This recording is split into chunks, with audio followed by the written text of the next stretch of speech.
lo del precalentamiento. Y luego, en cuanto a los parámetros relacionados con la estrategia de escaneo, los más típicos son la velocidad de escaneado, lo que comentaba, la distancia entre pasadas, digamos, la distancia entre una pasada y la siguiente, y el patrón de escaneado, que puede ser alternado, lo que se denomina como tablero de ajedrez. Luego existe una rotación. Esto hay teoría infinita de, se puede imprimir, como quien dice, una especie de zigzag, ir y venir, digamos, con el láser.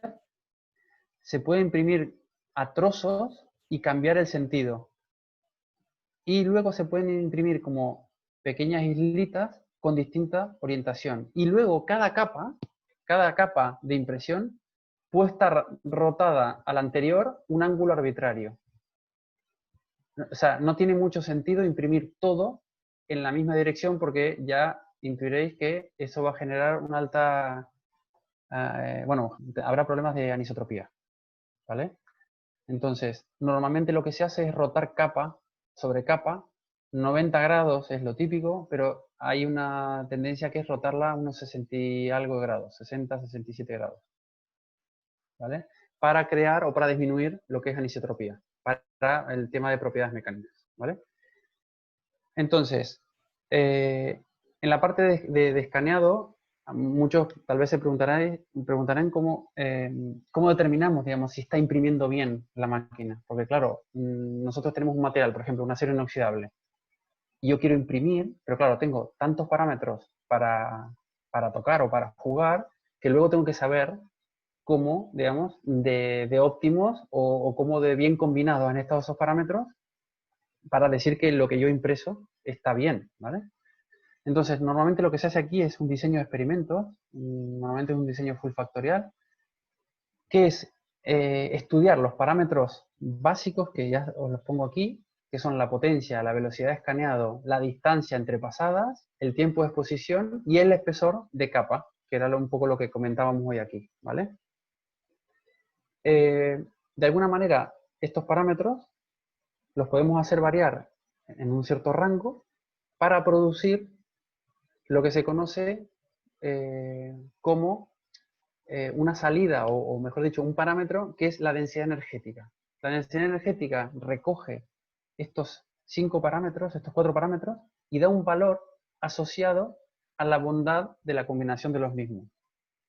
A ver, no sé si me he explicado bien, pero a través de esta combinación de parámetros, este gráfico muestra que cuando la densidad energética supera un cierto valor umbral, la densidad de consolidación de las piezas manufacturadas o impresas ya pasa a ser superior al 99%. Se considera que una pieza o un componente es aceptable desde el punto de vista de porosidad cuando la densidad óptica de la misma es superior al 99,5%. O sea, dicho de otra manera, tiene un 0,5% de porosidad. Este es el valor umbral que yo trabajo en esto y normalmente desarrollamos los parámetros y entonces lo que hacemos es hacer un diseño de experimento y programar este experimento en la máquina. Entonces cada cubito o cada componente impreso tiene una combinación única de estos parámetros y luego lo que hacemos es analizar cada uno de ellos microestructuralmente para ver qué densidad óptica presenta. Y esto coincide con los que tienen mayor densidad energética.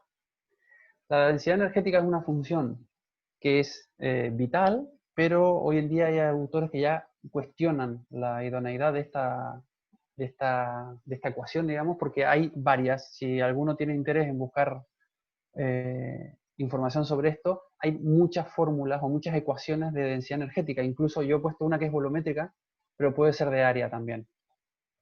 Entonces, de alguna manera hay cierta controversia, pero básicamente es un parámetro que funciona para saber que a mayores densidades energéticas, tendencialmente la densidad óptica es superior al 99,5%. Entonces, una vez que encontramos la combinación de parámetros óptimos, se puede incluso seguir afinando seguir, digamos, reduciendo el intervalo en donde se han estudiado esos parámetros para lograr mejores resultados, ¿vale? Eso sería un poco la metodología para encontrar la combinación de parámetros óptimos. Perdón. Y luego, en función de los parámetros que encontremos, por ejemplo, para una aleación de aluminio, se generan lo que se denominan mapas de procesado, que es en función de la velocidad de escaneo, por ejemplo, y la potencia, hay una zona, en este caso es la zona gris, de óptimo procesado, que por encima de un cierto valor de velocidad de escaneado y potencia, perdemos o incrementamos rugosidad. O incrementa la densidad relativa. Entonces, se genera una zona, esto seguramente ya estáis familiarizados con este tipo de diagramas, donde se obtiene el procesado óptimo, ¿vale? Entonces, dijimos que las tecnologías funcionan, las que hemos explicado, funcionan con polvo, y la tecnología típica y más tradicional y más utilizada para producir polvo es la atomización. Generalmente, el 95% del polvo producido se produce a través de atomización de dos fluidos, que puede ser gas o agua. Normalmente siempre es gas porque para estas tecnologías se necesita que el polvo sea relativamente esférico. Ya lo veremos, pero es el caso. Y en el caso del agua, las partículas producidas a través de métodos de atomización por agua son un poco irregulares. Rápidamente, la atomización por gas consiste en un horno, generalmente de inducción, donde se funde el metal líquido y se hace caer el mismo por una boquilla, que está dibujada aquí. Entonces, el metal cae y una vez que el metal empieza, el chorro de metal empieza a caer, una serie de jets de inyección de gas rompen el, el stream o sea, la columna de líquido y producen partículas que a lo largo del descenso en la cámara se van esferificando en cierta medida. Esa es la manera resumida de lo que es una atomización por gas. El sistema es muy parecido a lo que es un aerosol, o sea, un spray. Cuando apretamos un spray sale un chorro, bueno, y lo atomiza, ¿vale? Eso tendría que ser un poco así, pero con metal líquido, ¿vale?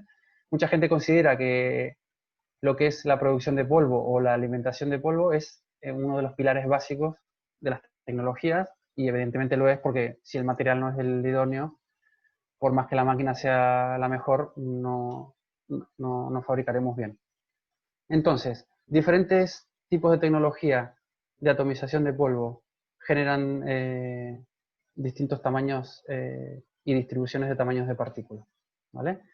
Entonces, aquí un poco lo que comentábamos hoy es lo siguiente. Normalmente las tecnologías de atomización producen distribuciones de tamaños de partículas de tipo normal o log normal. Esto sería una distribución normal o gaussiana que conocemos con ese nombre, pero normalmente también puede ser log normal, ¿vale? Tiene una cierta desviación. Y lo que quiero que os quedéis es que básicamente una distribución está caracterizada por ciertos valores de la distribución que se denominan diámetros equivalentes. Y el más típico es el D50, que es el diámetro que establece que el 50% del volumen del polvo está por debajo de ese diámetro y el 50% está por encima. Y luego, para completar la distribución, se utiliza el D10 y el D90, que es lo mismo, es el tamaño en el cual el 10% del polvo está por debajo de ese valor, o el tamaño en el que el 90% del polvo está por debajo de ese valor. Entonces, dando estos tres valores, D10, D50 y D90, de alguna manera tenemos caracterizada la distribución de tamaños de partículas. Alguien hoy hizo una pregunta sobre la distribución, y la distribución es muy importante porque este grafiquito del centro lo que les quiero mostrar es que si tuviésemos partículas de un solo tamaño, ya sea a la izquierda o a la derecha, la densidad que nosotros podemos lograr es relativamente baja porque quedan unos ciertos huecos a rellenar entre las partículas, ¿vale? Entonces, si esos huecos los vamos llenando con partículas más pequeñas, la densidad de empaquetamiento, por eso se llama packing density, aumenta. ¿Por qué es importante esto? Porque, por ejemplo, en las tecnologías que vimos de powder bed, en la que se aplica una capa de polvo, esa capa tiene que ser lo más densa posible para que el componente que vayamos a fabricar de alguna manera quede con la menor porosidad posible y con la menor cantidad de efectos posible. Entonces, cuanto más densa sea la capa, mejor. Entonces, de aquí podemos deducir que para ese tipo de tecnologías necesitamos una combinación o una distribución de tamaños adecuada para maximizar la densidad. No, o sea, no necesariamente tienen que ser todas las partículas iguales, ¿vale? Por ejemplo, la micrografía electrónica de la parte inferior muestra eso un poco, ¿no? Hay partículas grandes, pero también hay partículas muy pequeñas, ¿vale? Entonces, a continuación, muestro algunas micrografías electrónicas de polvo, y esto es un poco lo que les comentaba recién. La figura inferior izquierda trata de polvo que es monosize, o sea, es el mismo tamaño. Este polvo a priori, no digo que no sea bueno, sino que tal vez no es el óptimo. La micrografía superior muestra polvo, si bien de distintos tamaños, incluso de distintas formas, pero los muestra aglomerados. Y esto ya podéis intuir que no es tampoco la condición óptima. La imagen de mayor tamaño muestra la estructura de solidificación de algunas partículas de polvo, la estructura dendrítica de solidificación. Y aquí, bueno, un poco lo que les comentaba anteriormente, se prefieren tamaños, una mezcla de tamaños, pero se prefieren que sean esféricos, que fluyan libremente y que no presenten satélites. Y entonces esto es una palabra, digamos, bastante clave, que se refiere, un satélite es una partícula de menor tamaño adherida a una de mayor tamaño. Por ejemplo, un satélite es esto que estoy señalando con el puntero, ¿vale? Incluso en una diapositiva anterior, la había señalado aquí, la flecha sí que está en rojo, sí. Entonces, cuanto menos presencia de satélites haya, eso favorecerá que el polvo fluya más libremente. Si la partícula es como la imagen superior, que es irregular, ya podéis ver que hacer, digamos, fluir este polvo a través de las boquillas o a través de la aplicación de polvo en la capa de polvo de la tecnología PBF será bastante más complicado o dará más problemas que si el polvo es esférico, digamos, y de alguna manera se puede esparcir bien, ¿vale? Entonces, en cuanto, por ejemplo, a polvo, esto es una imagen típica de polvos de titanio. Aquí vemos una partícula que tiene un satélite, pero este polvo es perfecto, como bien dice, ¿vale? Está muy bien. Entonces, alguien había preguntado hoy, uno de los chicos, no sé si fue Cristian o Jorge, que preguntaron los tamaños. Santiago, ¿me escuchas? ¿Santiago? Sí, te escucho, tenía el micrófono. Ah, vale. No, vale. Aquí hablo de los tamaños, y aquí podemos ver que para las tecnologías que vimos en primer lugar, que era de aplicación de una capa de polvo, esas tecnologías utilizan polvo realmente fino de 15 a 50 micras aproximadamente.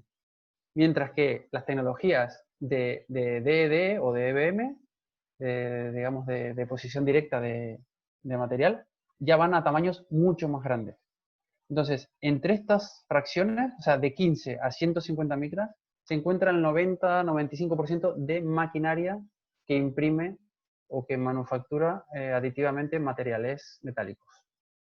¿Vale? O sea, aquí tenéis el rango ya de tamaños típicos de tamaños de polvo. Entonces, hoy vimos en una diapositiva los parámetros relacionados al proceso de manufactura, o sea, lo que es el procesado, la distancia de la estrategia de escaneo, los parámetros relacionados con el láser y tal, y obviamente con el polvo también hay una serie de propiedades que afectan al propio proceso. Entonces son la distribución, la forma, la calidad superficial, la composición química, los valores de densidad, las propiedades térmicas, las propiedades ópticas, las propiedades reológicas, que son, por ejemplo, las de fluidez, la de ángulo de reposo, tensión superficial, y obviamente la parte microestructural, ¿vale? De defectos, la presencia de fases. Entonces, aquí quiero hacer una aclaración en cuanto a propiedades térmicas y ópticas. Esto es bastante obvio porque el polvo tiene que interaccionar con el láser y tiene que absorber la energía del láser para fundirse.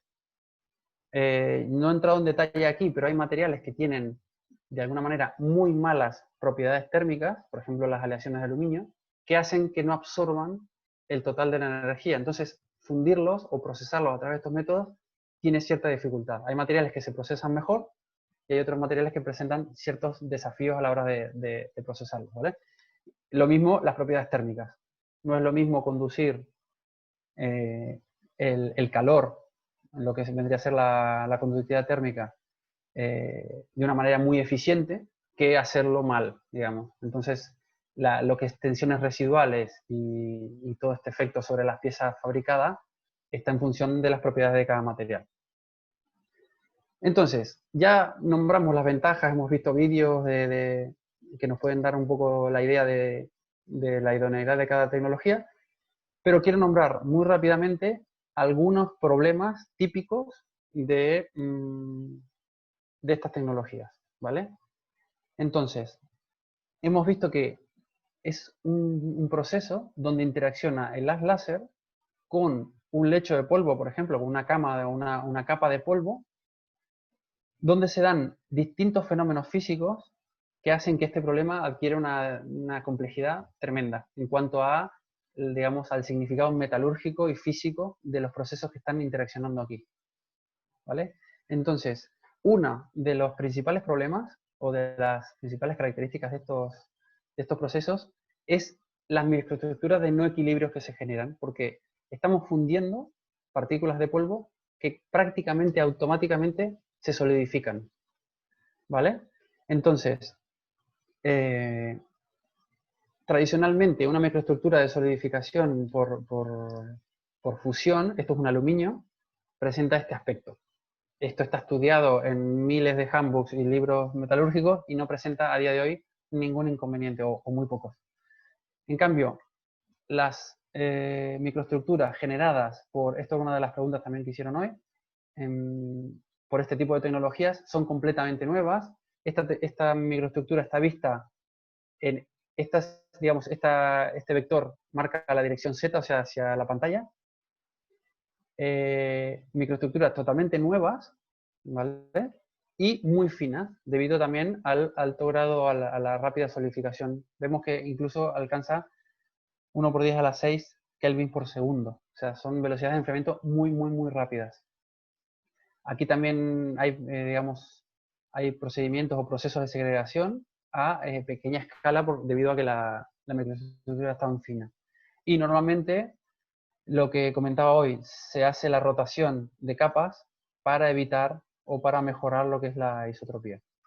¿Vale? Aquí hay otra sección en el plano XY donde se ven las diferentes capas que se han ido aplicando y cómo ha ido el láser. De hecho, en el primer gráfico aquí lo mostraba, cómo se aplica capa sobre capa y cómo se ve la parte fundida por el láser. Hasta que viene la siguiente capa, funde, viene la siguiente capa, funde. Entonces quedan microestructuras de este tipo. Otro de los handicaps dijimos que era la porosidad.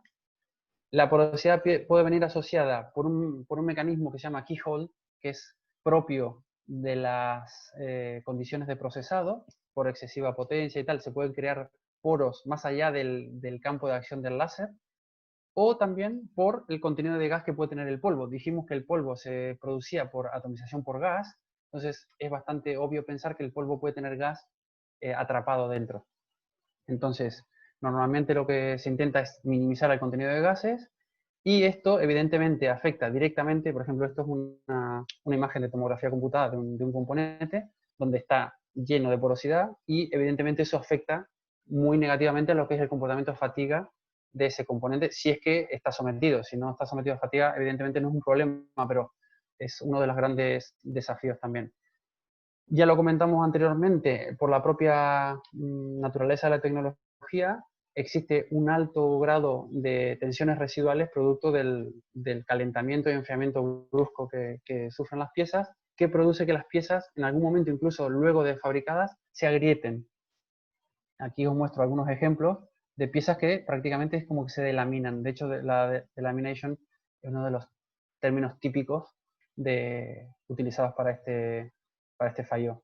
Entonces, normalmente el estudio de tensiones residuales es un estudio que es muy costoso y que consume mucho tiempo. Entonces normalmente lo que se utiliza es bastante simulación numérica para intentar mitigar este mecanismo, y uno de los mecanismos básicos para mitigarlo es reducir el espesor de capa asociado a la impresión, ¿vale? Finalmente, aquí viene asociada una de las preguntas también que vimos, la rugosidad superficial que puede tener la pieza al acabado, también influye en lo que es el fallo de fatiga, y normalmente, ya lo comentamos hoy, pero para los que son la primera tecnología que vimos, la RA suele estar alrededor de unas 10 micras, entre 5 y 20 micras. Esto es un componente salido de máquina, tal cual sale de máquina. Vemos que queda con una especie de textura. Bueno, en este caso no sé exactamente el valor, pero bueno, podría ser algo similar a eso. Entonces, aquí hablamos también de tolerancia dimensional, y que normalmente para mitigar toda esta parte de rugosidad y tolerancia se recurren a métodos de postprocesado o de acabado de pieza impresa, ¿vale? Como podría ser, por ejemplo, una especie de fresado por control numérico, en el caso que lo requiera, ¿vale? Si la pieza es muy compleja, ¿vale? Entonces, para finalizar, quería dar 4 pinceladas de lo que era el diseño para manufactura aditiva, que ya estuvimos más o menos dando algunas ideas. Básicamente es adaptar el diseño a las características propias y específicas de cada tecnología de manufactura aditiva. Normalmente, lo que se hacía era, de alguna manera, intentar seguir con las mismas herramientas con las que estábamos trabajando anteriormente. Por eso esta era la parte un poco que motivó la charla, porque si bien el diseño, como tal cual lo concebimos los ingenieros industriales o mecánicos, de alguna manera es un tanto rígido, con este nuevo avance en tecnologías se ha creado una nueva rama de diseño que yo creo que es muy, muy interesante, y ahora mismo, a mi entender, es lo más puntero que hay en cuanto a diseño. Entonces, normalmente lo que se hace es un rediseño de las piezas aprovechando el potencial de las tecnologías y haciendo uso de lo que se denomina optimización topológica para reducir masa y volumen, reducir costes de materiales e incluso costes de fabricación y tiempos de fabricación, utilizar estructuras ligeras que se denominan lattice, aquí hay un ejemplo de eso, en lugar de componentes sólidos, y provocar mínimos cambios en el diseño y en la reducción de soportes, porque es material, ya lo veremos más adelante, los soportes de la pieza en la máquina es material que o se recicla o de alguna manera se pierde. Entonces, el diseño para la manufactura aditiva también busca eso, es minimizar, o sea, mejor dicho, es manufacturar o fabricar un componente solo con el material necesario o con el mínimo material posible, ¿vale? Entonces, esto, bueno, era lo que comentaba recién.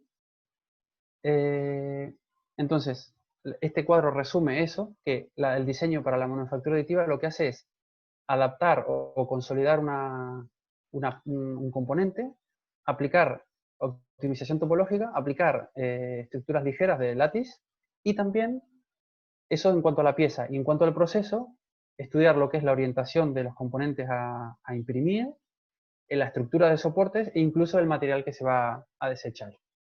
Entonces, aquí ya no me lío más y muestro un vídeo de lo que es la optimización topológica.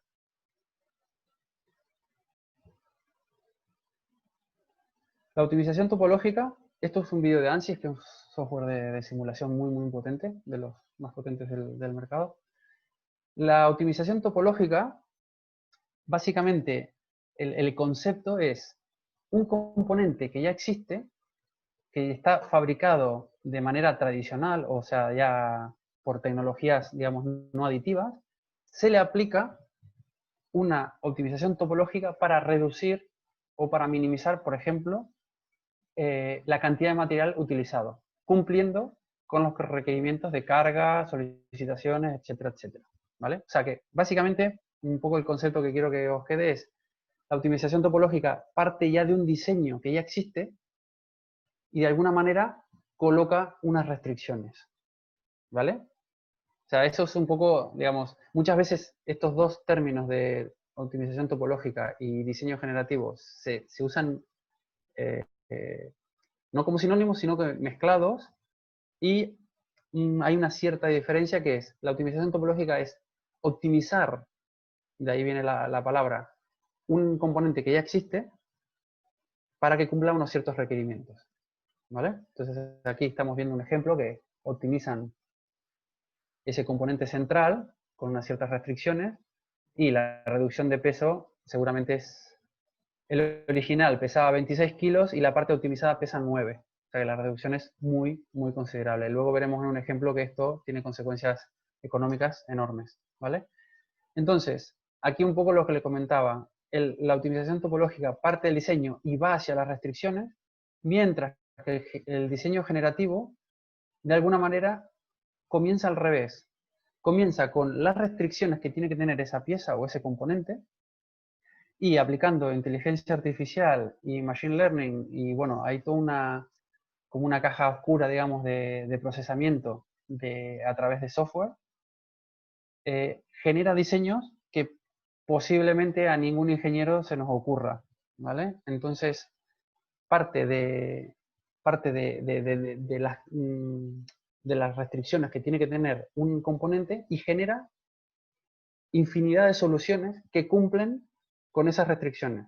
Luego está el trabajo del ingeniero en saber discernir cuál de esos, por ejemplo, ahí está mostrando varias soluciones, cuál de esas soluciones es la mejor y por qué, porque se pueden reducir costes, material, tiempo de impresión, rigidez, bueno, existen distintos criterios que hace que, digamos, el trabajo del ingeniero no desaparezca, sino que es conjunto, es software más ingeniería. Entonces, esto era un poco lo que habíamos hablado con Santiago, de que me parece muy, muy interesante, no sé a nivel de la universidad si se puede implementar o no, pero esto yo lo veo a día de hoy de lo más interesante en cuanto a diseño. Y no solo diseño para manufactura, esto es diseño en general. Veréis que hay infinidad de productos arquitectónicos e incluso estéticos y tal, que se diseñan de esta manera. Mesas, sillas, de todo, ¿vale? Entonces, normalmente el diseño generativo utiliza filosofías de diseño que se llama orgánico, o incluso hay gente que lo llama biónico, que es de alguna manera emular o simular lo que hace la naturaleza a través de, por ejemplo, la rama de los árboles o el crecimiento de un hueso, genera formas que están inspiradas en esas dos naturalezas, digamos, ¿no? Aquí abajo he querido poner, por si queréis echar un ojo a distintos softwares de simulación que hacen diseño generativo y optimización topológica. Hay muchos, yo he puesto los que a mí me suenan y que son de mayor renombre, pero seguramente podéis encontrar un montón más, ¿vale? Entonces, aquí hay un ejemplo al inicio os mostré de un asiento un cinturón de seguridad, un anclaje de cinturón de seguridad, de cómo estaba consolidado 8 partes en una, y esto es el ejemplo de los diseños que propone el software, diseños generativos del mismo componente. Entonces, yo he visto ejemplos de cientos de soluciones que cumplen con las restricciones que hemos puesto. Luego, es lo que decía, está en cada aplicación, en cada ingeniero, determinar cuál es el que va a ser el óptimo, porque, por ejemplo, también tiene que ser fácil de construir. O sea, además de diseño, tiene que ser fácil de construir. O sea, está todo interrelacionado, ¿vale? Pero estos diseños, normalmente, un ingeniero es imposible que lo haga, si no es por inteligencia artificial y con el auxilio de, digamos, de software, ¿no? Entonces, aquí os quiero poner algunos ejemplos de lo que les decía hoy de un mismo componente reorientado cambia la forma, por ejemplo, en que estos soportes existen o no existan. Puesto de esta manera, el componente llevaría soportes internos y puesto de esta manera no. Entonces, evidentemente, hay un estudio de la orientación de las piezas. Luego, los componentes normalmente no van impresos directamente sobre la plataforma, sino que van con una especie de mini soportes que luego se quitan, porque si esto, digamos, de alguna manera se procesa unido a la plataforma, si existen tensiones residuales o deformaciones en este sector al igual va conectado a una parte que necesita cierta precisión y tal, y estaría deformado. Entonces, en cambio, de esta manera, estos soportes son de una estructura muy liviana y muy ligera que no genera prácticamente tensiones residuales. Ya os mostraré fotos. En lo que es matrices, por ejemplo, se utilizan los canales de conformado para mejorar los circuitos de refrigeración. A la izquierda es el convencional y a la derecha manufacturado de manera aditiva, pero con una cierta salvedad es que ciertas geometrías de canal no se pueden imprimir porque, por ejemplo, en este caso, este techo de este canal no se podría imprimir porque se caería. O bien se ponen soportes que molestarían para la circulación de fluido, o se cambia el diseño y se hace de otra geometría. En este caso es una especie de casita, ¿vale? Elipses, que en vez de estar con el eje mayor de manera horizontal, solo colocándolos con el eje mayor en forma vertical, ya se pueden imprimir. Círculos que si son de un tamaño muy excesivo, como les dije aquí, van con soportes, o se hace una especie de corrugado, si no afecta, digamos, en gran medida a la solución ingenieril, se procede a fabricarlos de esta manera. Entonces, todo esto es lo que yo decía, que el diseño se está adaptando a la tecnología de fabricación. Finalmente, esto era una pregunta en función del ángulo de voladizo de algunas piezas. Hay una especie de regla que es, si supera los 45 grados, no necesita soportes. Y la calidad superficial y el acabado de esto es óptimo, de esta pared. Por lo contrario, necesita soportes y el acabado ya no será el mismo, ¿vale? El rediseño de en este caso, parece, no sé exactamente qué es esta pieza, pero parece un ojal, ¿vale? Si este ojal pudiese ser cuadrado con las puntas redondeadas, veréis que la estructura de soportes en un caso y en el otro no tiene nada que ver. Entonces, la reducción de material y de tiempo de impresión, porque esto también es tiempo de impresión, no solamente material que se tira, sino tiempo de impresión, y esto es costo asociado, ¿vale? Y luego la orientación de las piezas, que en función de cómo esté orientada, la estructura de soportes es totalmente diferente. Entonces, todo esto, de alguna manera, crea lo que es una filosofía que es la que se denomina diseño para manufactura aditiva. Es especialmente dedicado para estos tipos de tecnologías. Entonces, aquí os quiero mostrar dos ejemplos muy clásicos que en el primero es para Airbus. Es el caso de la hebilla del cinturón de seguridad, que tradicionalmente se fabricaba de acero y pesaba unos 155 o 160 gramos, ¿vale? Fabricándola de titanio con la optimización topológica y el diseño generativo, se ha logrado una reducción de peso del 55%, ¿vale? Claro, esto por ahí puede parecer poco, pero un Airbus 380 podría tener unos 850 asientos y eso supone unos 73 kilos de ahorro de peso por avión, ¿vale? Solamente cambiando este componente. Eso se traduce en aproximadamente unos 3 millones de litros de combustible, unos 2 millones de euros de coste, en la vida útil de un avión. Y evidentemente esto está asociado a una reducción de las emisiones tremenda, solo cambiando este componente, ¿vale? Se estima que en la vida útil de un avión, de una aeronave, por cada kilo de peso que ahorremos, se ahorran 45.000 litros de combustible. Esto en la vida útil de un avión, ¿vale? Y eso es como dato, para que tengáis en cuenta que muy pequeños, o sea, cambios que a priori parecen pequeños, son de un tremendo impacto económico. Y este ejemplo, si no recuerdo mal, es de Atlas Copco, que es un manifold de estos hidráulicos, que fue rediseñado, está, digamos, a la izquierda, es el manifold original, fue rediseñado para ser procesado por manufactura aditiva metálica. Se ha logrado una reducción de peso del 91%, en este caso es tremendo, y se han consolidado 13 partes en una. Evidentemente, el ensamblaje de este componente, al ser 13 en 1, hay menos riesgos de de pérdidas o de goteos o de fugas. El ensamblaje es mucho más rápido porque solo hay que ensamblar, como quien dice, una pieza. Por contra, si esta pieza se rompe, posiblemente hay que fabricarla toda completa. Ese es otro hándicap, pero bueno, para que tengáis una idea del potencial de las técnicas, ¿vale?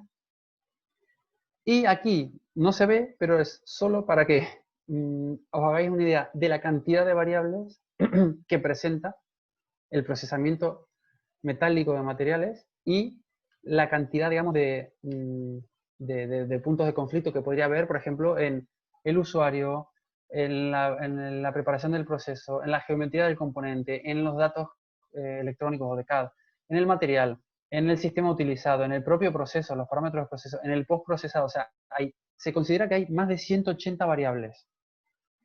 Evidentemente, no todas están en juego siempre, pero es un proceso muy complejo que requiere de mucho estudio y por eso hoy en día se están dedicando esfuerzos, digamos, tremendos al estudio de dicha interacción entre parámetros. Ahora aquí ya acabamos con 4 o 5 diapositivas de ejemplos de componentes impresos o manufacturados aditivamente utilizando metal. Ahí estas las puse un poco adrede para que veáis la estructura de soportes. Es una estructura lattice, o sea, está prácticamente hueca, son como una especie de viga hueca, digamos, que soporta las piezas en determinada posición, según lo consideren oportuno, digamos, los ingenieros. Esto es un rodete podría ser de una bomba de agua, no sé exactamente qué es, pero bueno, es un rodete. Aquí he puesto algunos ejemplos de estructuras lattice para que veáis que con esta tecnología se pueden aplicar, digamos, secciones donde no sea necesario un peso excesivo, pero sí que resista una cierta carga. Entonces, en esa sección se pueden utilizar estructuras lattice. Esto es un intercambiador de calor con diseño generativo. Veréis que son como una especie de ramas de árboles y tal. Esto es una pinza de freno Bugatti. Esto es real. O sea, actualmente se están fabricando. Aquí he puesto un poco de ejemplos recreativos, digamos. Renishaw, que era una de las marcas que mostré al inicio de maquinaria e incluso de polvo, fue el primero en imprimir una mountain bike de manera aditiva. Se imprimió en la plataforma a trozos de manera modular, luego se unió, de hecho si ven con detalle se ven las zonas donde ha sido unida, pero es la primera bicicleta, digamos, impresa. Luego herramientas, que utiliza lo mismo, optimización topológica y diseño generativo para ahorrar material allá donde no se necesite. Bicicletas, cuadros de moto, por ejemplo, un cuadro hecho por diseño generativo. En la parte industrial, aquí os puedo mostrar alas de turbina de impulsores de cohete. NASA, Airbus, Boeing está haciendo todo partes de componentes de motores. Esto es una parte si no recuerdo mal, de una pinza de freno de un Fórmula 1. Ellas están impresas con manufactura aditiva. Esta tiene optimización topológica. De hecho, la pieza original es como mecanizada, como si fuese este ejemplo, digamos, el de inferior derecho. Esto es una, ¿cómo sale la palabra? Un housing, como una carcasa de una transmisión, donde se le ha hecho una optimización de materiales y veréis que donde va, bueno, aquí tiene pinta de ir un tornillo o un pasador, solamente se ha fabricado el soporte por donde va a pasar el pasador o el tornillo y ya está. Todo el material restante es ahorro, digamos, ¿vale? En la parte médica vemos implantes de cadera de alguna manera porosos, pero que al microscopio se ven así. Fémurs, implantes de cadera. Esto ya es una todo lo que sea el sector médico ya es una realidad total. O sea, es 100%, digamos, funcional y no hay prototipaje que en este sentido. Toda la parte de implantes dentales. No quise poner imágenes de este sector porque algunas son un poco desagradables y bueno, hay implantes, prótesis, bueno, gente que ha perdido parte de la cara y se imprimen, no tanto en metal, pero sino con mezcla de de materiales imprimen ciertas implantes. En la parte industrial, rotores, impellers, bombas. Estos, si no recuerdo mal, son llantas de titanio. Y ahora no veo, bueno, no sé qué marca es, ahora no la veo bien. Estos ya están impresas con manufactura aditiva de metales. Por ejemplo, motos, bastidores de motos generados por diseño generativo. Veis que es totalmente orgánico, o sea, es como diseño, como si fuera el diseño de un hueso, y este bastidor cumple totalmente con las mismas restricciones que un bastidor normal, con menos de la mitad de peso, y bueno, eso, ahorrando un montón de material. Luego aquí hay otras estructuras de intercambiadores de calor. Bueno, esto exactamente no sé bien qué es, pero está fabricado por manufactura aditiva. Otro ejemplo de componentes, que en este caso lo puse para que veáis que según cómo sea la pieza también la estructura de soporte es enorme.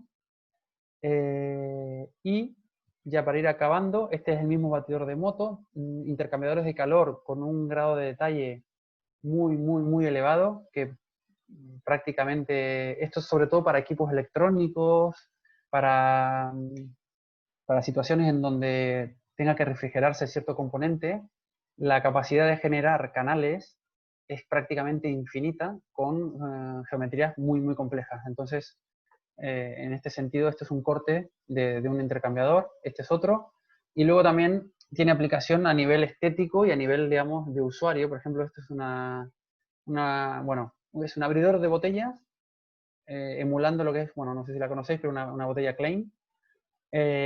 Un tacón de un zapato, está impreso en metal. Y bueno, también hay gente que se le ha dado por imprimir instrumentos. Bueno, hay infinidad de cosas. Esta guitarra está impresa en aluminio y este bajo exactamente no sé qué, pero es metálico también. Entonces, finalmente os quería comentar que todo un poco el resumen que he intentado dar para mostrar el estado del arte de la tecnología, pero hoy en día hay un montón de frentes abiertos o de desafíos que se pueden categorizar en tres familias, que vendrían a ser desafíos de tipo científico, económico y tecnológicos. No quiero entrar en detalle porque ya se nos ha pasado un poco el tiempo, pero para mi entender, uno de los mayores desafíos a día de hoy, de hecho va relacionado con una de las preguntas que habéis hecho. Claro, tradicionalmente las microestructuras que se generan a través de estas tecnologías no tienen nada que ver a las habituales o a las convencionales. Entonces, las normas para evaluar o para ensayar o para caracterizar un material ya no son aplicables a estos nuevos materiales o a estas nuevas microestructuras. Entonces, ahora hay como una oleada gigante de nuevas propuestas de estandarización y normas para la caracterización tanto de materiales, de polvo, por ejemplo, como de componentes ya fabricados.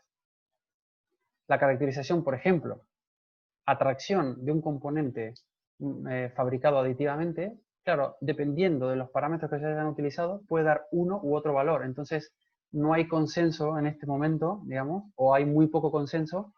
Recién están empezando a salir las primeras normas en cuanto a caracterización y que haya un cierto, una cierta estandarización para poner a todo el mundo de acuerdo en cuanto a lo que es propiedades, por ejemplo. ¿Vale? Pero hay muchos desafíos en cuanto a lo que es el control de la microestructura, la formación de defectos, la estructura de solidificación, la relación que hay entre proceso, estructura, propiedades y el desempeño del componente, que es digamos, la pirámide básica o típica de la ingeniería o de cualquier proceso ingenieril. Y luego desafíos de tipo ya tecnológico, que es el escalado de la tecnología, atacar o minimizar el tema de postprocesado, que ya lo comentamos hoy en varias ocasiones, y finalmente, y no menos importante, lo que es la certificación y cualificación de procesos, materiales y componentes fabricados por estas tecnologías, ¿vale? Y bueno, finalmente, ya no os aburro más y esto ya es un poco el resumen rápido que habíamos preparado para hoy con Santiago. Si tenéis preguntas.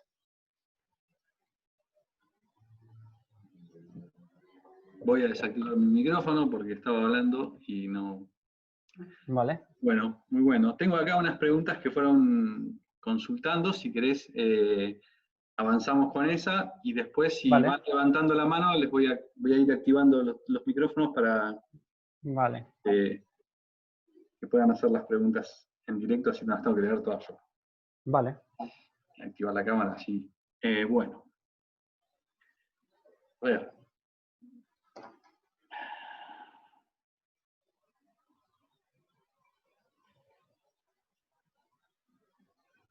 Estoy buscando bueno, una que preguntaba Martín, si el polvo es reutilizable luego que haces la impresión. Exacto. Normalmente el polvo, de las dos tecnologías que vimos, normalmente en la primera, que era la de aplicación de capa de polvo, sí, el polvo es reutilizable. O sea, la respuesta es sí. La zona afectada por el haz láser es mínima y prácticamente el polvo que no se está procesando, digamos que no ha sido afectado por el láser, se puede reutilizar y hay incluso, yo tengo artículos o bibliografía que hablan de 15, 16 veces de reutilizado y realmente no provoca un excesivo perjuicio, digamos, en lo que es el procesado, ¿vale? Entonces, en ese tipo de tecnologías, la respuesta es sí. En la tecnología de posición directa tiene la ventaja, por eso era también un poco lo que lo vieras en vídeo, que de alguna manera uno aplica el polvo que es prácticamente indispensable, ¿vale? Sí que hay proyecciones y rebotes de partículas, porque no todas las partículas se funden, pero es prácticamente mínima. En ese sentido, yo creo, no tengo mucha información de ese tipo de tecnologías, pero yo creo que la reutilización en ese caso, creo, sería menor. ¿Vale?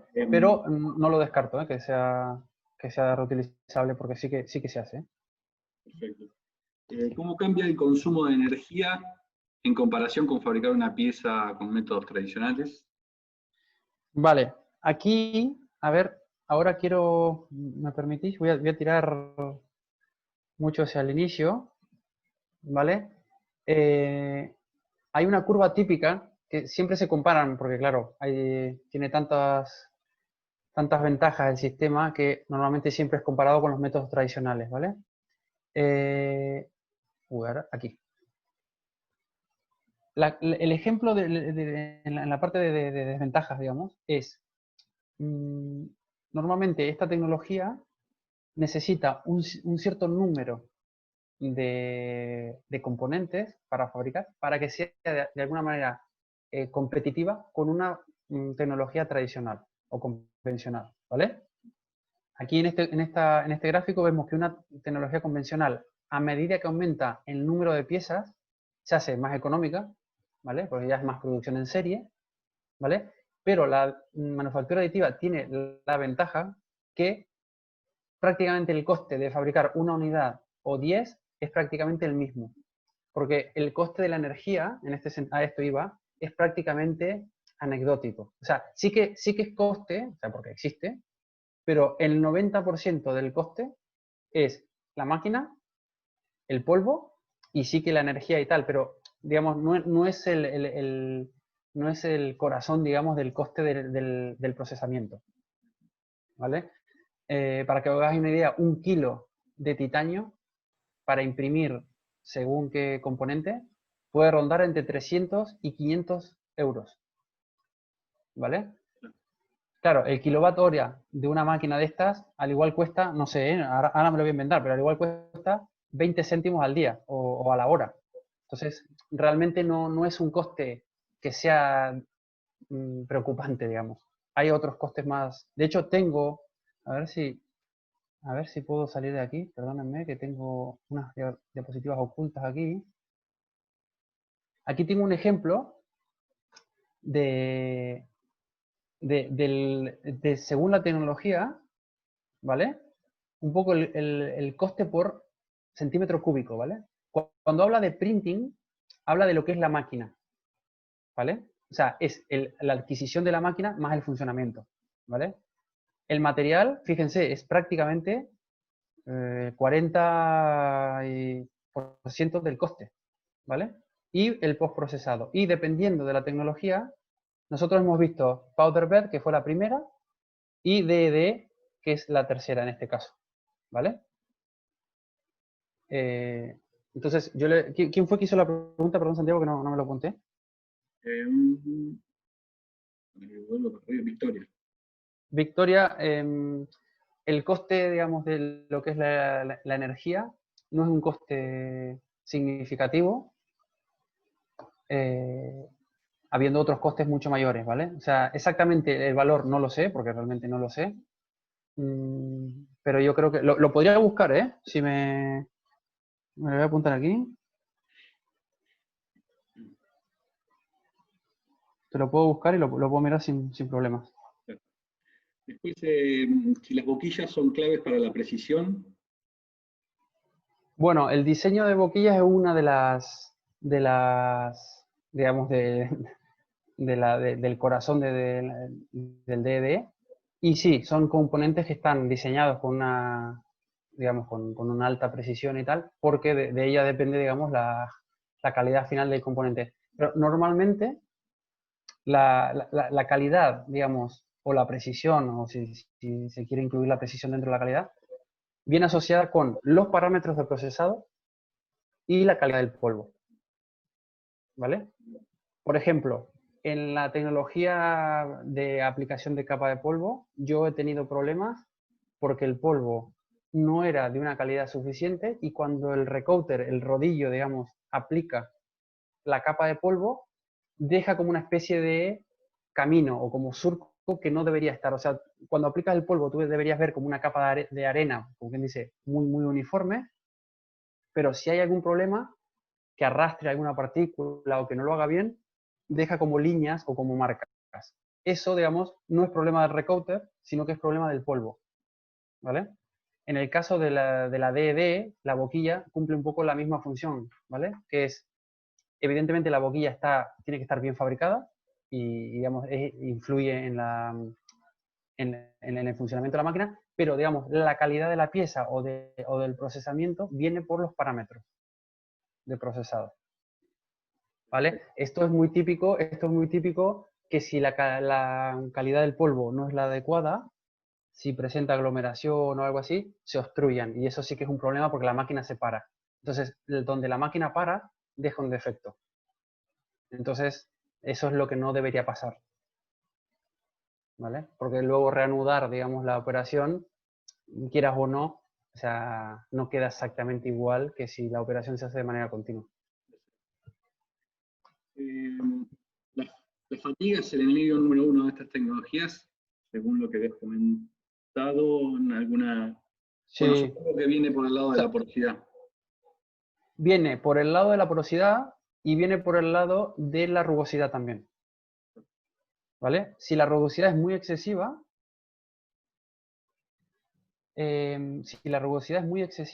evidentemente esa rugosidad actúa como una especie de concentrador de tensiones, ¿vale? Igual que un poro, que es un defecto. ¿Vale? Entonces,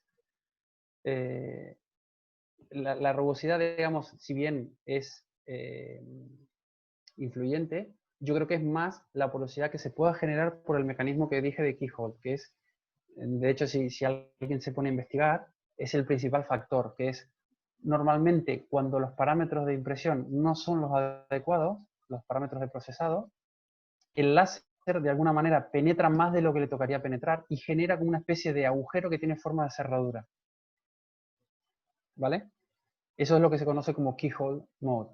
Entonces, se intenta minimizar la aparición de esto, y esto viene asociado porque determinados materiales se vaporizan o se funden incompletamente. Entonces, eso está asociado también a qué tipo de materiales procesamos. Por ejemplo, así a líneas generales, hoy en día un acero inoxidable, un 316, se imprime, como quien dice, como churros. O sea, ya está totalmente parametrizado la combinación de parámetros idónea para imprimirlo.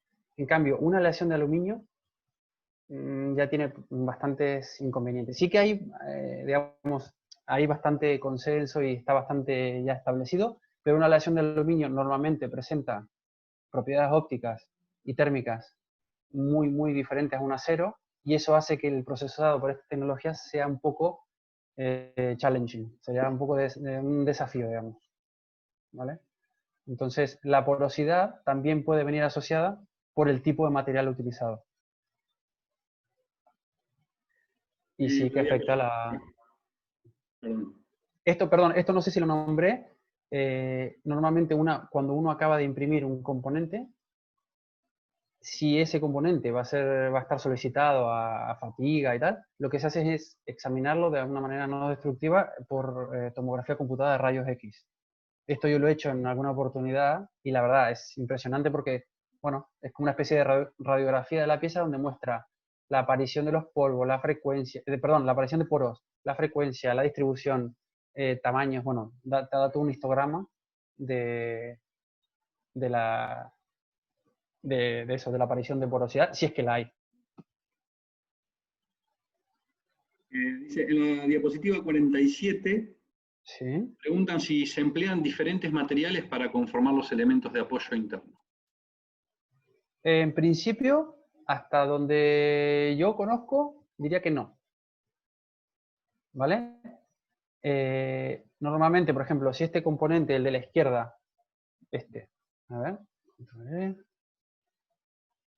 o sea, a ver si entiendo la pregunta, me estás diciendo si este soporte es de otro material diferente a este. Si se puede utilizar diferente material con diferentes Exacto. boquillas. En este caso es prácticamente improbable que se haga eso, ¿vale? Por ejemplo, en las tecnologías de powder bed, en la que aplicas una capa de polvo, es el mismo polvo, porque si no tendrías que cambiar de polvo. Y eso significaría cambiar hoy os mostré una diapositiva donde se veían los compartimentos donde está el polvo. Entonces, eso sería bastante improbable. En cuanto a la otra tecnología, yo creo que también es bastante improbable porque implicaría ir cambiando, o sea, imprimes pieza, cambias de polvo, imprimes soporte, cambias de polvo, imprimes pieza, o sea, sería bastante engorroso. Yo creo que no. Lo que sí se suele hacer, y es una de las ventajas que no he nombrado, es que nosotros podemos imprimir, mejor dicho, o podemos aplicar distintos materiales según la zona de un mismo componente, por ejemplo. Una matriz de inyección de plástico tal vez necesita ciertos requerimientos de material en una zona y en otra zona necesita otros, ¿vale? Pero entonces lo que se hace ahí es imprimir una parte, como quien dice, y luego imprimir con otro material la parte que falta, ¿vale? Pero en el mismo procedimiento, ir cambiando de material es, bueno, yo desconozco, pero diría que es bastante improbable. Yo supongo que debe decir que, o sea, utilizar diferentes boquillas, una boquilla con un material para hacer un soporte y otro. Pero eso te Eh, implicaría cambiar de material, Santiago, ¿eh? sí, sí, sí. Sí. Claro, después tenés que unirlo. El material que usás para el soporte puede ser desechado con facilidad. Pues, Sí. Perdón. sí, sí, Sí que eso. vale, sí. Normalmente en el ejemplo que vimos al inicio del que el operario fabricaba un engranaje, normalmente estos soportes salen con una especie de alicate, o sea, un alicate, tal cual, porque están unidos a la pieza en un punto que es casi, no digo microscópico, pero casi, está unido muy poquito, como si fuese la punta de una aguja gruesa, para que os hagáis una idea, ¿vale? Y toda la estructura del soporte es como una especie de viga entrelazada y casi hueca. Entonces, esos soportes pesan muy poco, pero es material que se imprime y tiempo y coste. Entonces, al final se intenta minimizar la cantidad, pero sí que se pueden quitar fácilmente. Normalmente se quitan con un alicate y luego, si la pieza va a ser, digamos, estética o va a tener cierto requerimiento estético, se le puede hacer como una especie de arenado y se quita la unión entre el soporte y la pieza, después ni se ve.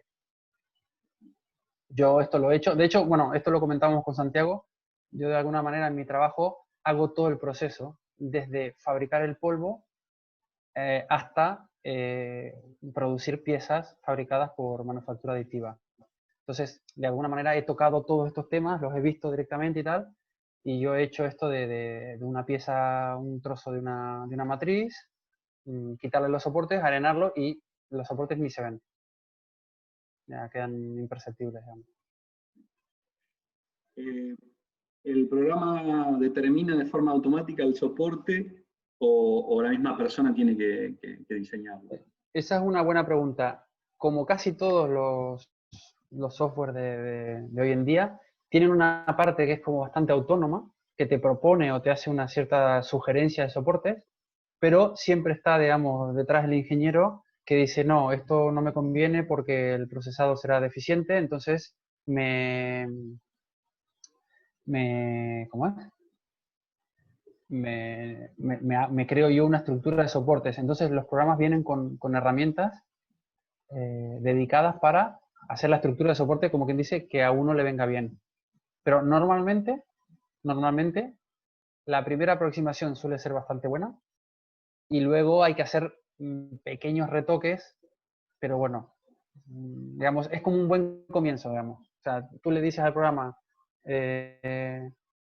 házmelo, y en función de cómo te lo haga, y tú digas, no, bueno, esto aquí necesito cambiar 4 cosas, los puedes quitar, puedes agregar, bueno, puedes cambiar la inclinación, puedes hacer un poco lo que te venga en gana, digamos. Simón hizo una pregunta larguísima y como levantó la mano, que haga las dos. Ahora vamos a quedar a las dos. Preguntan si el video va a estar disponible en YouTube. Lo estamos sacando en vivo en YouTube para que lo vea la familia de Gonzalo, así que si después no sé si lo estarán mirando, se habrán dormido, creo. Si salió bien el video y después de esto queda guardado, les voy a pasar el link al video en YouTube. Bueno, y yo quería aclarar, Santiago, no sé si lo dijimos al inicio, pero la presentación os la pasaré tal cual la tengo. No tengo ningún problema. Exacto, no tengo ningún problema. Es todo información no confidencial que he sacado de internet, solo para que tengáis una idea y considero, yo soy también como Santiago y muchos de vosotros egresados de la universidad y creo que esto es una buena, no digo comprar una máquina porque sé que por coste es algo bastante lejano, pero lo que es la parte de diseño y tal, me gustaría estaría bastante bien que se incorporara en alguna asignatura o algo, algún curso, algo, para ver tecnologías, digamos, punteras y que son los que se están utilizando en este momento. Acá Walter pregunta si hay algún tipo de problema en el comportamiento de la corrosión. Bueno, eso es una buena pregunta. Hay eso también, bueno, a ver, espera, no sé dónde lo tengo, esto está aquí, espera, aquí. Cuando hablé de tensiones residuales, hay un apartado también muy grande, que lo que pasa es que no quise ponerlo porque yo sé que es mucha información y se hace pesado, pero hay un apartado muy grande de también corrosión bajo tensión, ¿vale? Y sí, hay un montón de estudios sobre este tema y es una de las ramas. De hecho, yo he estado en proyectos donde el estudio de corrosión bajo tensión de piezas impresas o manufacturadas aditivamente era una de las actividades del proyecto. Era el estudio, o sea, una actividad dedicada al estudio de corrosión bajo tensión. La corrosión bajo tensión tiene yo no soy experto, pero tiene un cierto hándicap que, como casi todos los problemas de ingeniería, lo afectan un gran número de variables, ¿vale? Y una de las variables, evidentemente, es el ambiente donde va a funcionar el componente. Y aquí vuelve a caer un poco todo lo mismo en que caracterizar un componente sin saber, como quien dice, dónde va a funcionar, de alguna manera pierde un poco el sentido, ¿vale? Entonces, son estudios que son muy costosos y hay veces que los usuarios prefieren tener, de alguna manera, resultados de alguna manera más palpables o más directos que un resultado tan específico como a corrosión. No sé si Walter me preguntaba, ¿a tensión o corrosión ambiental en general? Pero entiendo que, bueno, que también va asociado a los mismos mecanismos similares. Preguntas acá, que vamos a activar el micrófono de Simón, que ¿Vale? está... Simón, si querés. preguntar? Hola, ¿qué tal? Buenas tardes. Sí, gracias, Santiago. ¿Qué tal, Gonzalo? Mucho gusto. Primero que Hola nada, muy buena Simón, la charla. encantado. Como bien Gracias. dijo Santiago, sí, la pregunta mía era de formulación un poco larga, pero la Mm, respuesta es simple. Estuve investigando hace un tiempo esta tecnología y hoy ujú, dejaste una puerta abierta en cuanto a lo que era el estudio de la microestructura. exacto. Quedaba exacto. Vos sabés que, como bien dijimos, es una cuestión de tiempo nomás que se pueda fabricar, por no decir prácticamente todo, en lo que es tecnologías de MAM. Sí. Ahora, si yo también quisiera, por ejemplo, fabricar partes para circuitos magnéticos o generadores que empleen Ujú, imanes permanentes, sí, los imanes permanentes como los de neodimio son clásicamente sinterizados y la exacto. microestructura es lo que les da su anisotropía magnética. ¿Es Ujú. posible pensar que se puede diseñar un imán con alguna característica magnética particular? Mira, yo de esto no tengo, claro, mi campo, bueno, no sé si lo expliqué suficiente, yo me dedico, digamos, a la fabricación de polvo para manufactura aditiva y Ajá, realmente todo lo que yo, digamos, he ido aprendiendo es un poco porque me he interesado y me he salido, digamos, de lo que es la fabricación propia del polvo, ¿vale? Pero tampoco puedes estar ciego en cuanto a qué tecnologías existen o qué handicaps existen en cuanto a microestructura, claro, etcétera, por etcétera. supuesto. No, yo te Yo he pregunto porque sé que visto, estás muy imbuido en el tema y sí, porque yo sí, cuando lo busqué no encontré nada y me llamó mucho la atención de que a nadie se le haya ocurrido o que yo no haya encontrado. Entonces pensé, bueno, capaz que esto existe alguna imposibilidad por la que no se pueda hacer. bueno, eso es, ya te digo, hoy Victoria me ha hecho una pregunta de coste de energía que ya te digo, yo no lo tengo por la mano, como se dice aquí, pero esto te lo podría buscar, Simón, e intentar ver a ver si realmente tengo algo, porque yo, otra cosa que os digo, si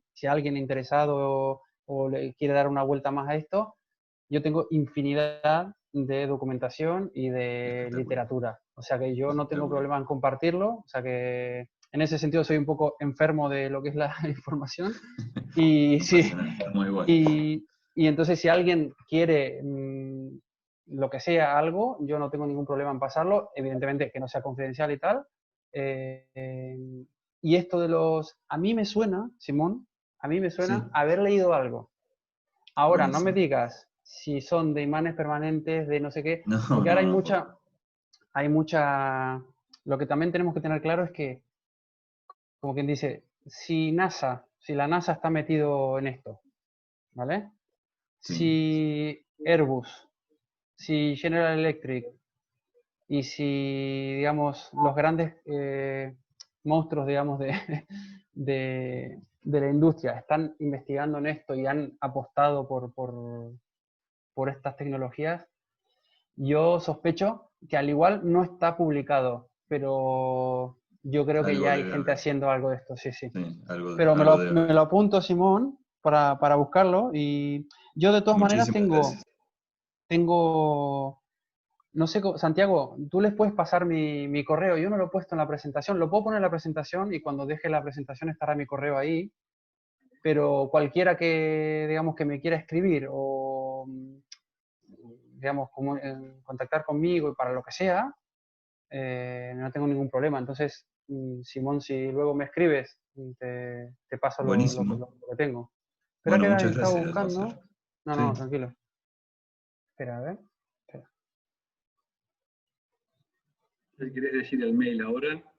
Y que lo anoten Sí, y bueno, igual a después ver, lo pasamos. lo puedo escribir en la pantalla y lo van a ver, ¿no? Sí, sí, Vale, me voy a aquí. Mira, lo pongo aquí abajo, ¿vale? sí. Bueno, es muy fácil, ¿eh? Es mi nombre y mis dos apellidos todos juntos. ¿Sí? Perfecto. Ese es mi correo personal, ¿vale? No tengo problemas en... Si me decís que habéis estado en la charla y queréis hablar de algo, o si me queréis, os puedo pasar mi teléfono si queréis, no tengo problema. Si queréis Buenísimo, hacer Gonzalo. un WhatsApp o algo, mira, ya lo pongo y ya está. No, más Buenísimo. 34, no 676. puede salir en YouTube. ¿El qué, Santiago? No, que va a quedar en YouTube. Ah, vale, vale, lo quito, lo quito. Vale, vale. Ya os lo pasaré Que te por escriban, correo claro, entonces. que te escriban y después. Exacto. Vale. Buenísimo. Acá hay Muchas una gracias. pregunta. Vale, gracias Simón, muchas gracias a ti. Simón. Acá hay una pregunta que dicen, a ver si hay dificultades para imprimir piezas utilizando material Cermet.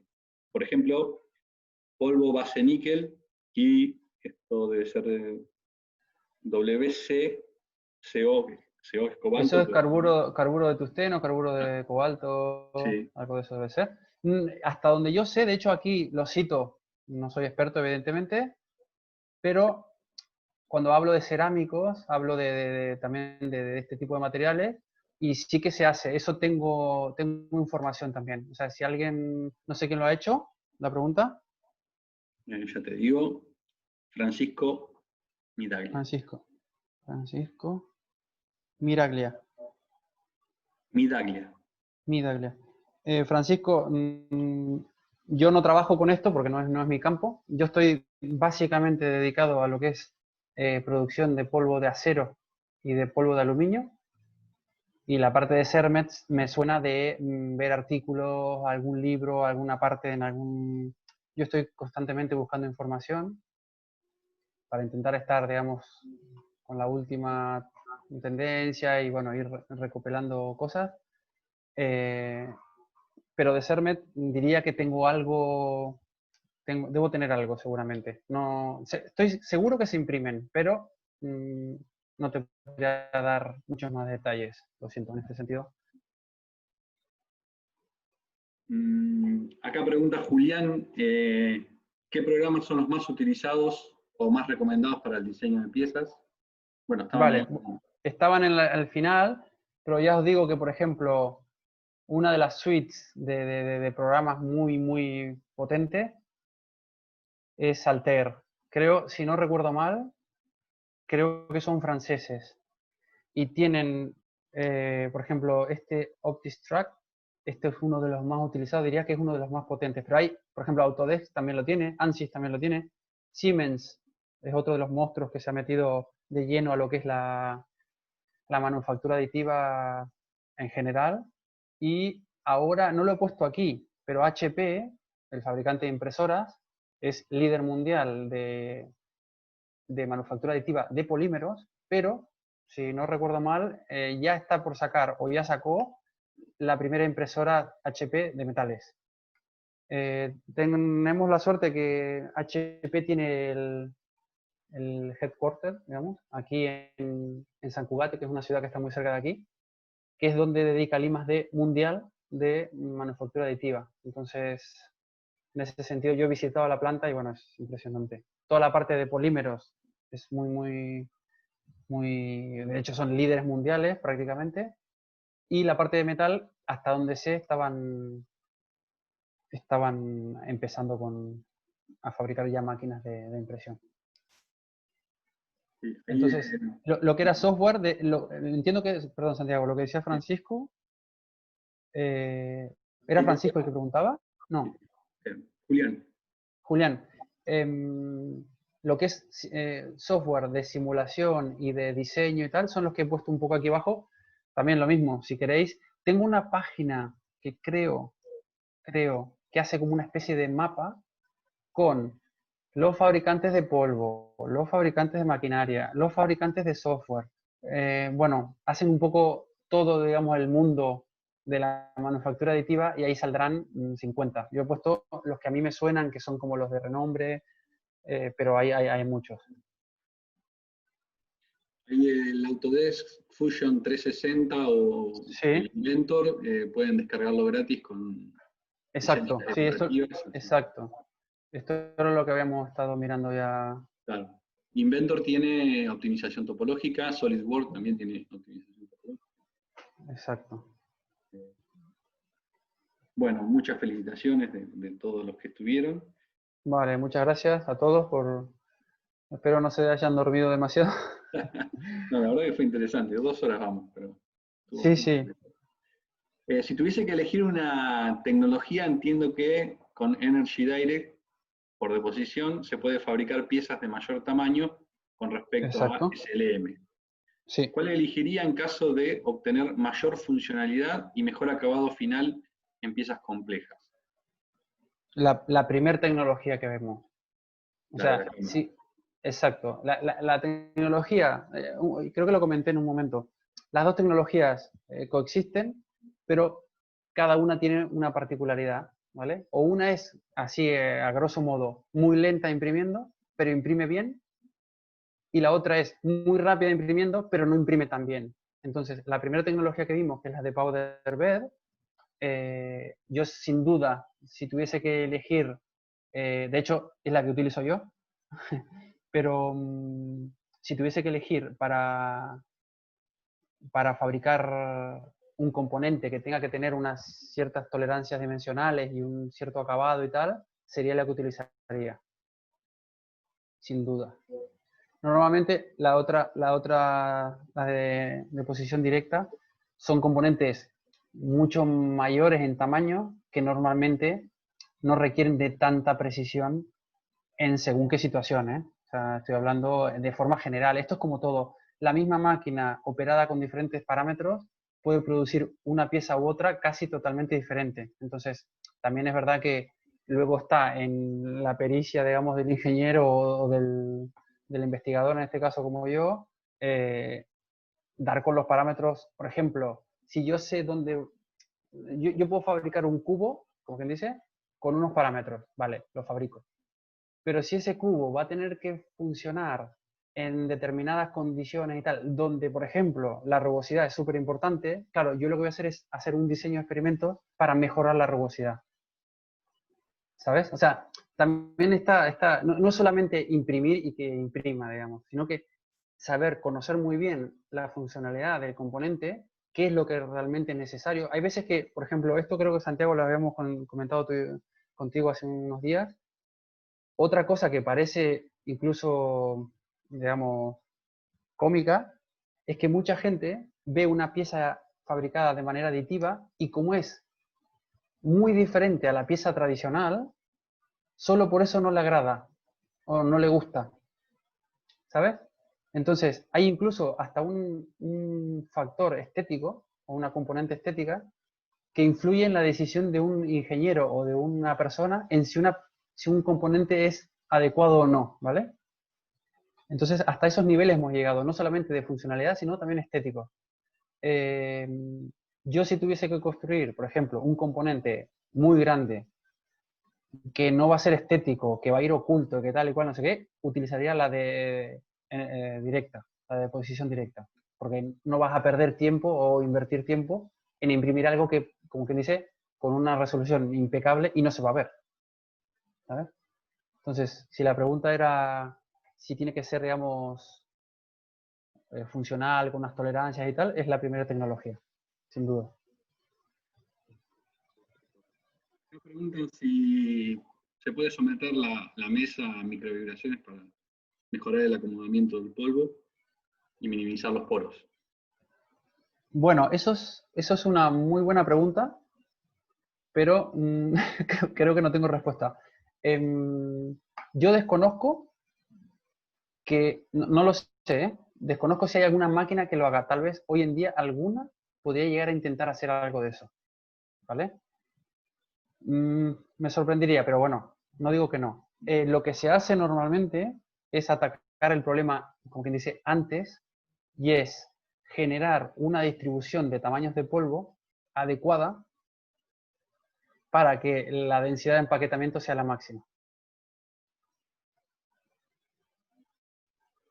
Es un poco esto, ¿vale? Esto no sé si lo terminé de explicar muy bien, pero era lo de siempre, ¿no? Si tenemos partículas de polvo monosize, o sea, de un solo tamaño, quedan huecos, ¿vale? Entonces, esos huecos se pueden rellenar con partículas de un tamaño concreto, no es cualquiera, sino que tienen un tamaño concreto, y eso hace que la densidad de empaquetamiento se maximice. Entonces, si estuviésemos trabajando en este punto de máximo, ya con esa condición, digamos, ya el acabado de una pieza ya es mejor que una condición de izquierda o de derecha, ¿vale?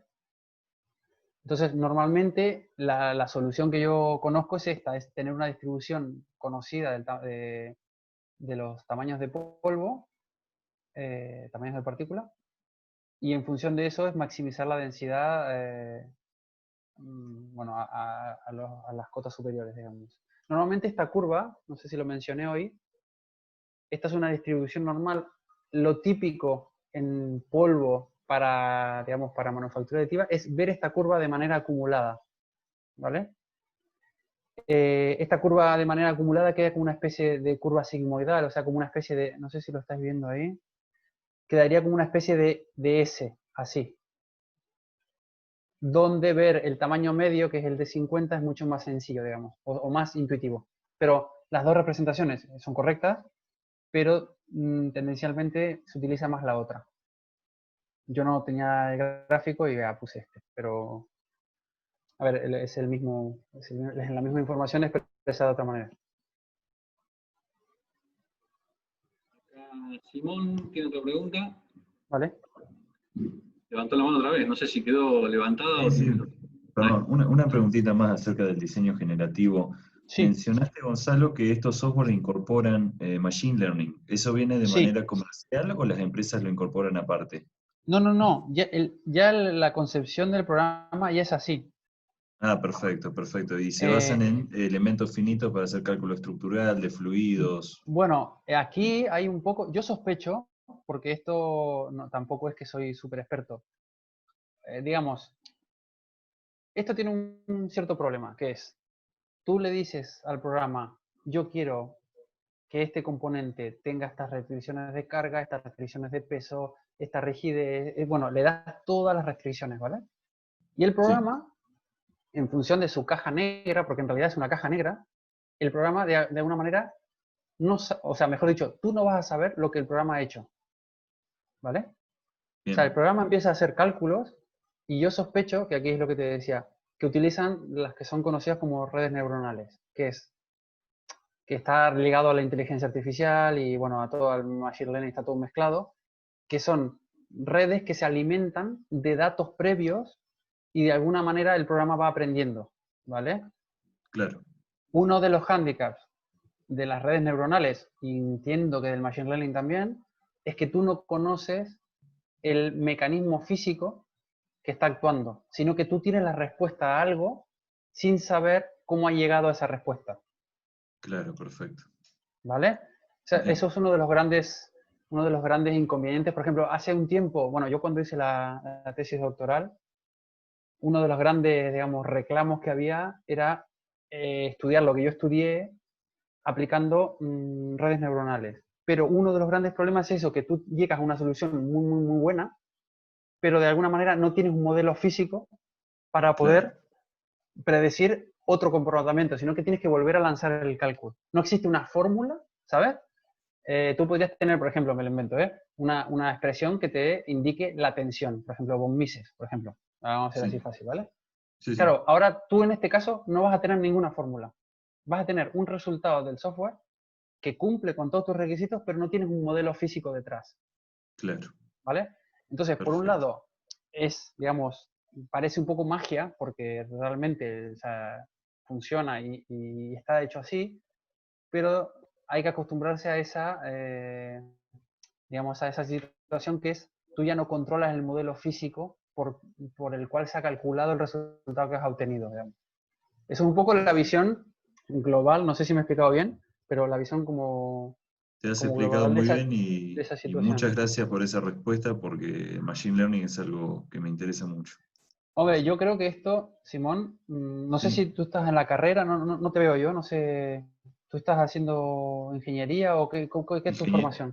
Me recibí de ingeniero mecánico Sí, y he hecho algún trabajo de investigación en energía eólica y qué tengo bien. muchas ganas de encarar algo nuevo, digamos, orientado también al Machine Learning. Vale, todo esto que hemos hablado hoy así muy, muy, muy por encima, yo, Sí, bajo mi punto de vista, digamos, de lo que yo conozco, yo creo que hoy en día es, como quien dice, lo más, ¿vale? Entonces, sí, yo, sí, sí, yo hablando con Santiago, somos muy amigos con Santiago, y bueno, un día hablando me comentó que daba el curso de Inventor y ya me pareció súper bien y tal, y le dije, hombre, estaría muy bien que de a poco, si no estaba incluido, incluir temas de este estilo, porque de alguna manera ya es el siguiente paso a lo que es el diseño. O sea, el diseño como lo concebimos nosotros de manera ingenieril, es como muy, comparado con esto, es como muy tosco, digamos, ¿sabes? O sea, tú diseñas Claro, todo como con bloques, las formas no son muy, si se quiere, muy estéticas, muy ágiles y tal, sino que es como una especie de combinado de cosas.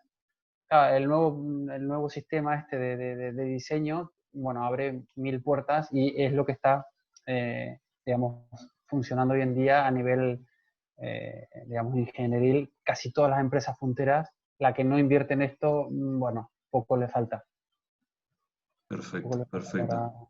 En nuestra Seguramente empresa, después por ejemplo, sí, sí, sí, me puedes escribir si necesitas información, lo que quieras, sí, o me puedes después llamar. probablemente te escriba así, te charlemos un ratito más. Vale, vale, Pero perfecto, no bueno, hay ningún no problema. es mi intención ahora tampoco acaparar todo el tiempo de... Vale, vale, tranquilo. Bueno, muchísimas gracias Gonzalo y nada, Vale, un abrazo. Muy buena la gracias, presentación. Simón. Muchas gracias. Hasta Hasta luego. luego. Bueno, listo.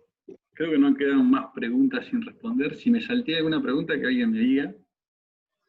Y si Vale. alguien quiere hacer alguna pregunta, que levante la mano o se active el micrófono directamente, está para activárselo libre. Y si no, bueno, damos por terminada la charla.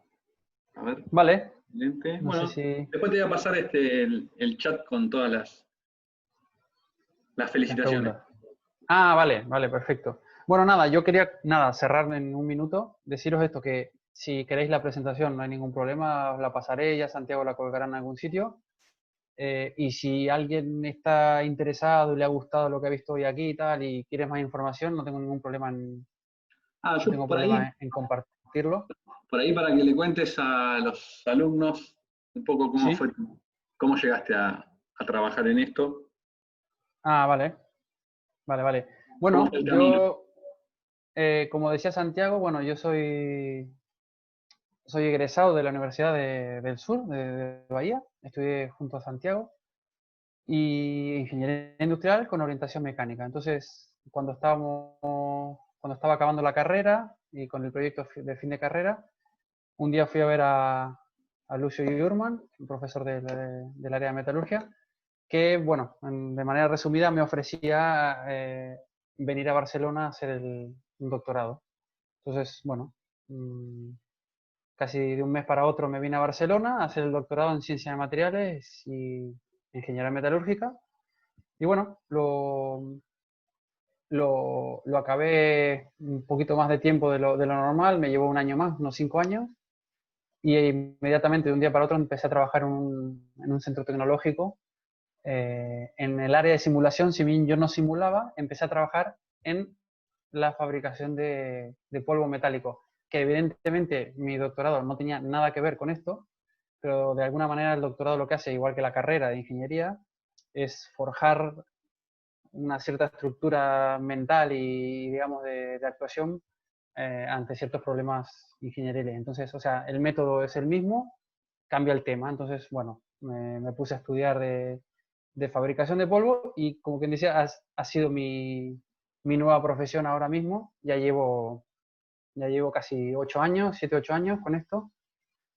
Y nada, bueno, una de las cosas que comentamos con Santiago también es que normalmente cuando uno está acabando la carrera o en los últimos años está bastante agobiado y no pretende seguir estudiando. No era mi intención seguir estudiando, pero, pero algo a destacar es la excelente formación que yo he recibido de la universidad, y esto no lo digo como un cumplido, sino que lo digo como lo que es, como la situación que yo he vivido y nadie me ha venido a contármelo, sino que cuando yo empecé a dar las asignaturas, a tener clases de doctorado, todas las clases de metalurgia, que vi varias, validaciones ligeras, transformaciones de fase, bueno, he visto un montón de clases, de asignaturas, en todas, ya era contenido que yo había visto en las clases de metalurgia en Bahía. Entonces, en su momento uno tal vez no le da el valor que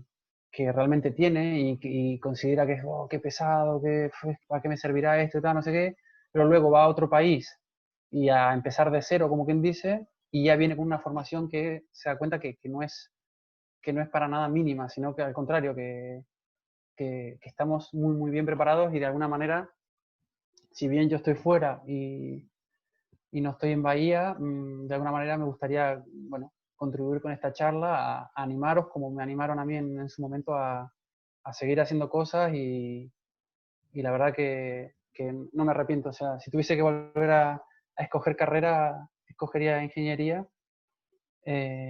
Y nada, ahora aprovecho, no sé si estará viendo, pero aprovecho para saludar a Lucio Yurman, Se fue hace que un para rato, se tenía mí... que ir, pero estuvo hasta hace... Ah, vale, vale. Aprovecho, bueno, para saludarlo, pobre, que ya no está, pero bueno, que ha sido un maestro para mí y bueno, siempre se lo agradezco. Incluso nos hemos visto aquí en Barcelona y bueno, animo a todo el mundo que, aunque estén agobiados con exámenes y finales y tal, la formación que recibimos es de la más alta calidad. No tiene ningún problema. Otra de las cosas que le comentaba a Santiago es que dentro del doctorado también estuve haciendo una estancia en Canadá, en McGill, que es una de las mejores universidades del mundo, no sé si del mundo, pero de Canadá seguro, y del mundo estará dentro de las 50 mejores. Y también no tuve ningún tipo de problema en desenvolverme ahí, con sobre todo conceptos, manejarme en un laboratorio metalúrgico.